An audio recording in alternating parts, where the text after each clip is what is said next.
Hello and welcome to In Depth on Rajya Sabha Television. I'm Frank Razan Pereira. Prime Minister Narendra Modi will visit China for an informal summit with Chinese President Xi Jinping. It's a meeting that is expected to help the two Asian countries revisit, revamp and rest their relationship. According to a Chinese Foreign Office statement, the India-China relationship has shown a positive momentum.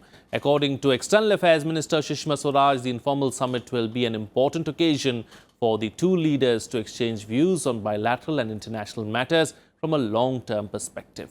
Coming in the backdrop of last year's protracted military standoff in the Doklam region, the Modi-Xi summit is a good opportunity to analyse the gamut of relations between India and China.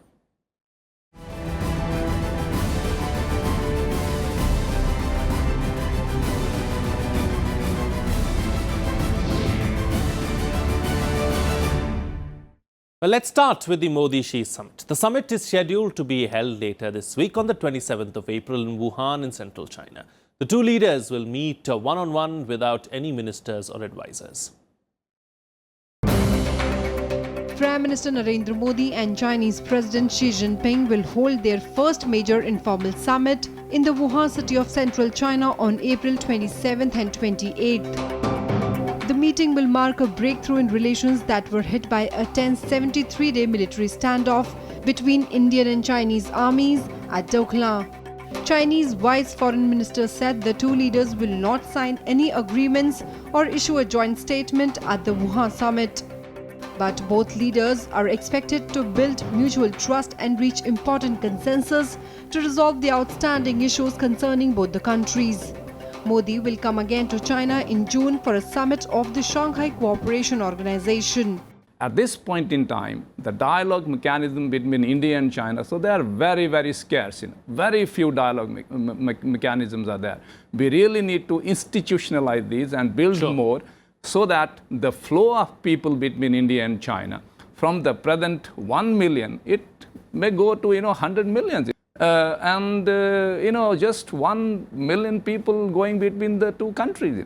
So I think we really need to reset this relationship and comprehensively think about various facets of relationship, including trade, investment, people-to-people relations at various levels. The crux of the relationship as far as India is concerned, we really look into that. We really need to look into that, and for that, I think we can be in partners with China, and we can, without giving away our national interest, have benefit from China and create a platform for that flight for our economy in the future. In the course of 4 years as Prime Minister, Modi has met Xi Jinping no less than 6 times. Both leaders didn't stop seeing each other despite tensions over various issues. It started in September 2014 when Modi welcomed Xi Jinping in Ahmedabad, Gujarat. In May 2015, Modi visited China for the first time as the Prime Minister. He reached Xi'an, the hometown of Xi, in Shanxi province at the latter's invitation. In July 2015, Modi met Xi in Russia ahead of the Shanghai Cooperation Organization and BRICS summits. At the meeting, Modi conveyed concerns over the CPEC.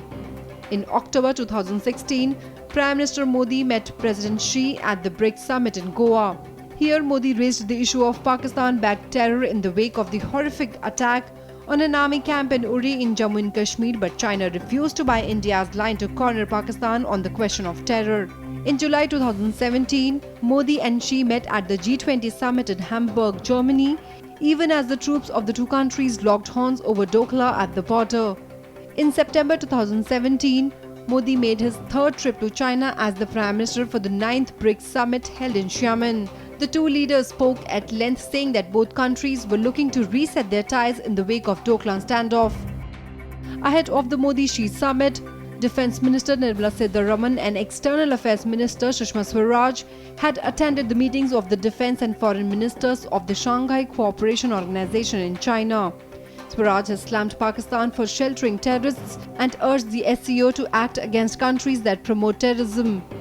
China has also failed to get India's support for its ambitious Belt and Road infrastructure project at the end of a foreign ministers' meeting of a major security bloc. The Belt and Road is Chinese President Xi Jinping's landmark scheme to build infrastructure to connect China to the rest of Asia and beyond, a giant reworking of its old Silk Route. Bureau Report, Rajya Sabha Television.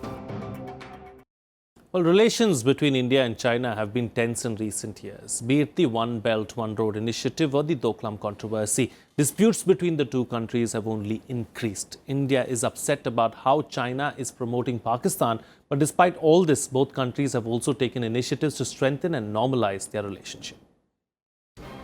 A few years ago, China proposed to connect the world through its One Belt, One Road initiative. The project was to be a vast network of sea and land routes across dozens of countries. When the first Belt and Road Forum took place in Beijing, India showed no enthusiasm. The reason was clear. A key part of OBOR is the China-Pakistan Economic Corridor that passes through Pakistan-occupied Kashmir. India believes China should seek its opinion in a disputed region that India claims as a part of its own territory. Since then, there has been no agreement on the issue between the two countries. One Belt, One Road isn't the only area of difference between the two countries. The two shared their most recent controversy over Doklam that lies on the Bhutan-China border near India. Unlike China and Bhutan, India doesn't claim Doklam but only supports its ally Bhutan's claim. In June 2017, Chinese troops started extending roads in Doklam, resulting in Indian troops being deployed there on Bhutan's appeal. The military standoff at the area lasted more than 2 months.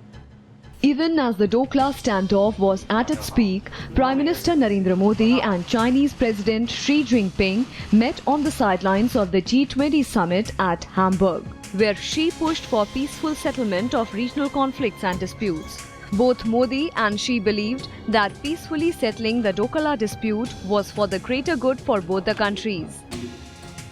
India and China have cooperated with each other on many international forums, but have also stood against one another on many occasions.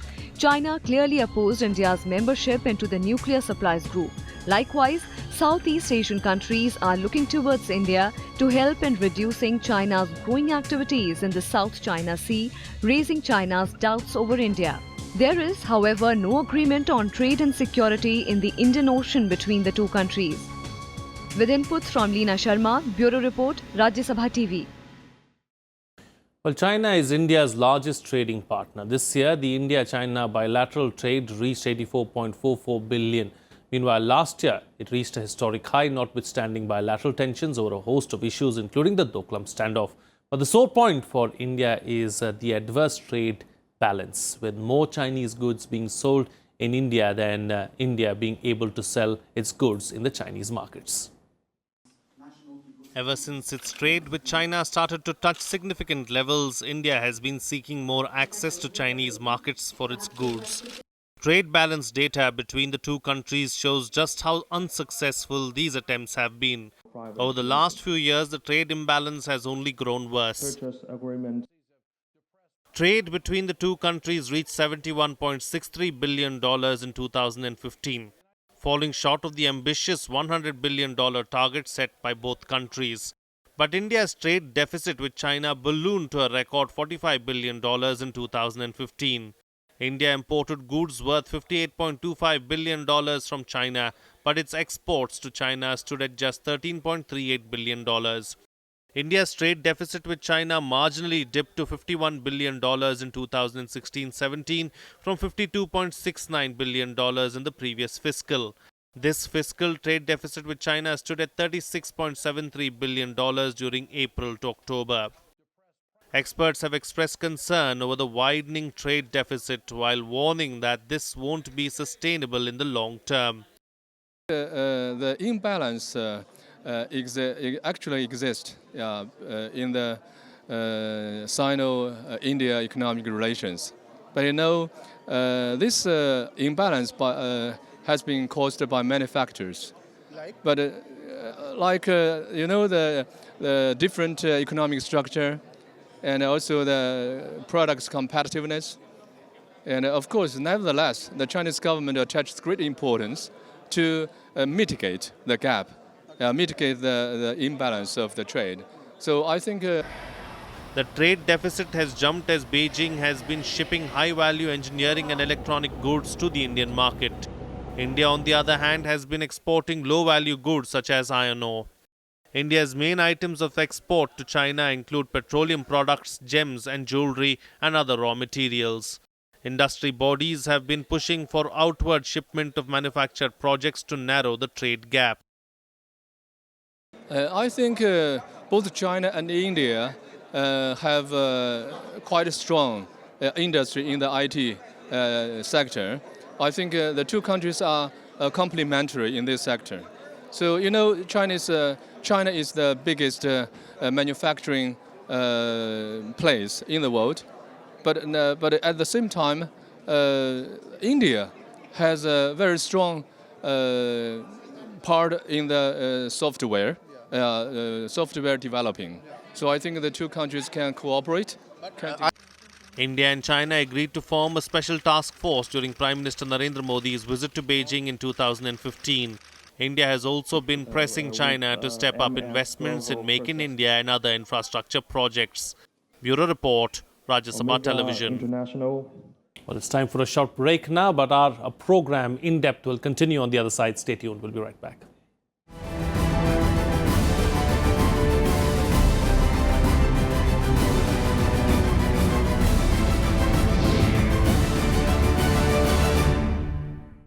Welcome back. You're watching In Depth on Rajya Sabha Television.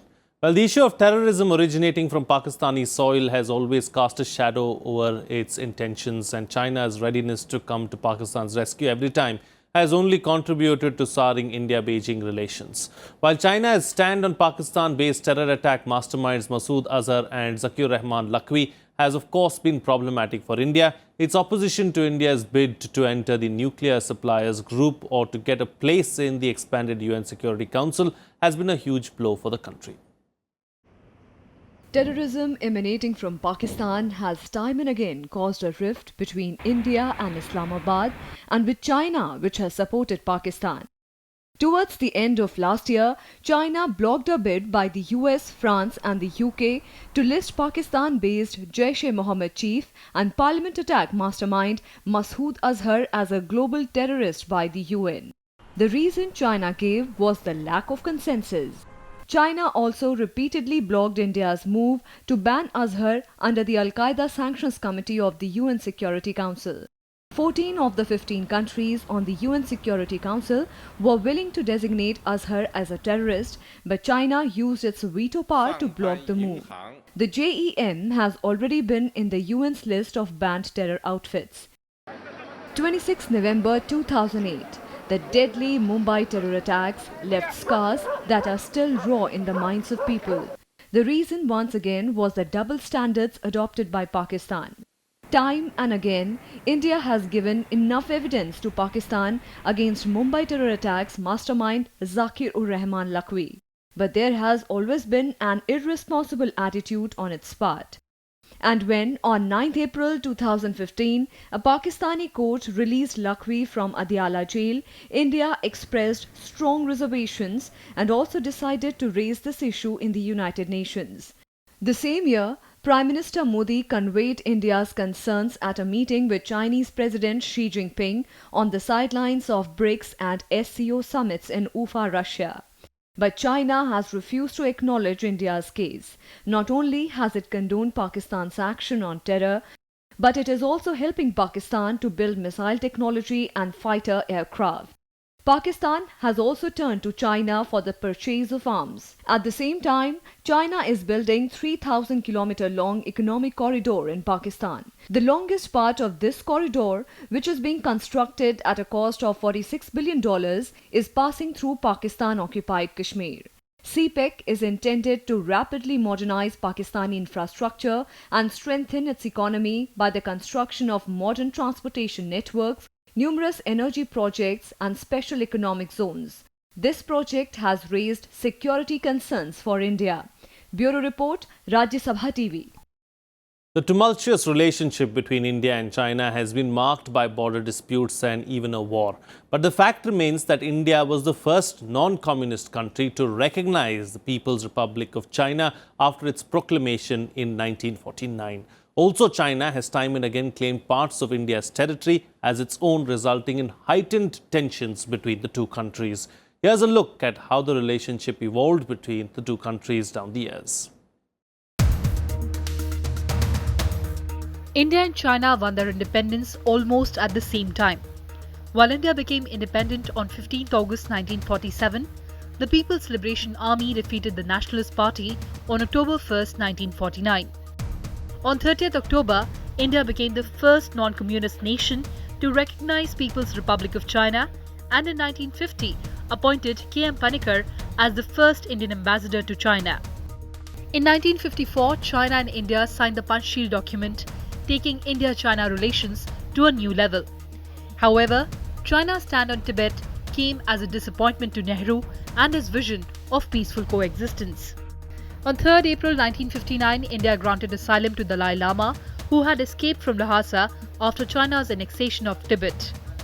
This was the start of relations taking a bad turn between India and China. India-China conflict over border issues started in the 1950s, with China beginning to occupy parts of Indian territory on China-India border. China launched a massive attack on India on 20th October 1962. The border clash resulted in India's defeat as the Chinese army pushed Indian forces to within 48 kilometers of Assam. The war ended with China declaring a unilateral ceasefire on 21st November and withdrew 20 kilometers behind its contended line of control. Relations between China and India deteriorated during the rest of 1960s and the early 1970s, till India and China decided in 1976 to restore diplomatic relations after a 15-year diplomatic halt. Relations started to thaw in December 1988 with the visit of then Prime Minister Rajiv Gandhi to China. Several agreements on economy, trade, science and technology were signed during this visit. India-China relations hit a low point once again in 1998 following India's nuclear tests, with China turning into the biggest critique of India's entry into the nuclear club. However, the year 2004 became a milestone on India-China relations. In 2004, both countries proposed opening the Nathula and the Jelifla passes in Sikkim. In the same year, bilateral trade surpassed the $10 billion mark for the first time ever. In April 2005, Chinese Premier Wen Jiabo visited Bangalore to push for increased India-China cooperation in high-tech industries. In 2006, China and India reopened the Nathula Pass for trading after 44 years. In 2010, Wen Jiabo, accompanied by 400 Chinese business leaders, visited India to boost trade between the two countries. 中印同为文明古国，也互为重要邻国。那么，而且呢，都是10亿以上人口级别的大国。在当前国际形势深刻演变、不稳定性、不确定性突出这个背景下，那么作为2个最大的发展中国家。 In April 2011, during the BRICS summit in China, the two countries agreed to restore defense cooperation. After the summit, China also stopped the practice of administering stapled visas to residents of Jammu and Kashmir. The relations entered a new phase with Chinese President Xi Jinping's visit to India on September 2014. Breaking protocol, Prime Minister Narendra Modi received him in Ahmedabad. China promised $20 billion worth of investments in India over 5 years during his visit. In May 2015, Prime Minister Modi visited China to further boost the bilateral relations. Bureau Report, Rajya Sabha TV.